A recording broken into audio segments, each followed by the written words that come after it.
Hi, this is Jack Withrow, and I'm alongside Phil C., and this is our high school sports analysis on RNR Sports. Let's take a look at the Class AA Boys State Tournament this year. And coming into this tournament, all eyes were on Robert C. Byrd and their undefeated regular season, Phil. Yeah, they had a chance to become the first undefeated team to win a state championship since 1987, but lest we forget, the Bluefield Beavers, the defending champions, returned all 5 of their starters from their title team a year ago. Let's take a look at the 2 semifinals, first being Bluefield taking on Polka. Yeah, it was a really, really good matchup. Polka gave Bluefield all they wanted. Polka plays a very deliberate style, a very slow style, very, very good on defense, and they packed it in. They even held a short lead at the half.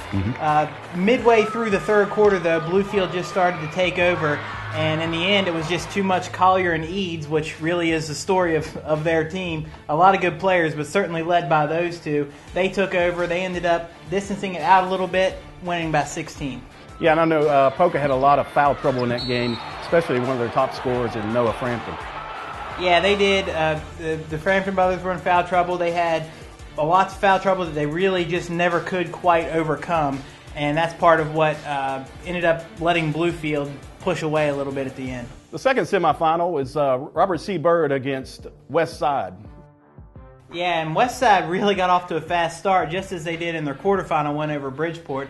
Jumped all over Robert C. Byrd early, but they never were able to put them away, and you knew that a veteran and talented team like Robert C. Byrd that was so used to winning, you knew that they were going to come back, and they chipped away and chipped away. Finally, they were able to take a lead and held an 8-point lead late in the fourth quarter, but then West Side came back. West Side pressed Robert C. Byrd, forced a few turnovers, got some quick buckets. Next thing you know, we're tied and we're headed to overtime. In the overtime period, though, Robert C. Byrd was strong. They got the lead, they built a lead, and ended up with a 5-point victory to move on to the finals.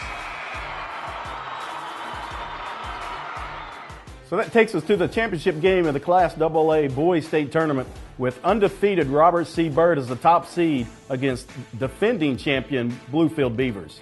And really, Jack, in a surprise to all, certainly not a surprise that Bluefield won, but this was never a game. Bluefield jumped out quick. They pressed, they forced turnovers. They ended up forcing 27 turnovers on the game from Robert C. Byrd, and it was just never a game. Bluefield was up, I believe, 25-4 after one quarter. Distanced that out, led comfortably at halftime. Robert C. Byrd got it back. Tried to threaten to get a little bit closer, never were able to get it back under 10 points, and Bluefield just coasted to the title. Anthony Eads, 29 points, capped off a great career and a great state tournament. Blackwell Collier was 1 for 6 from the free throw line, and if he would have been 2 for 6, he would have had a triple-double. He finished with 9 points, 11 steals, and 11 assists. Corey Coppola with 12 points, 10 rebounds for Bluefield. So just a great all-around performance by Bluefield. RCB was led by Devontae Birch with 14 points and Justin Noble with 13 points and 11 rebounds. So congratulations to the Class AA state champion Bluefield Beavers. That's all for now. We will see you next time.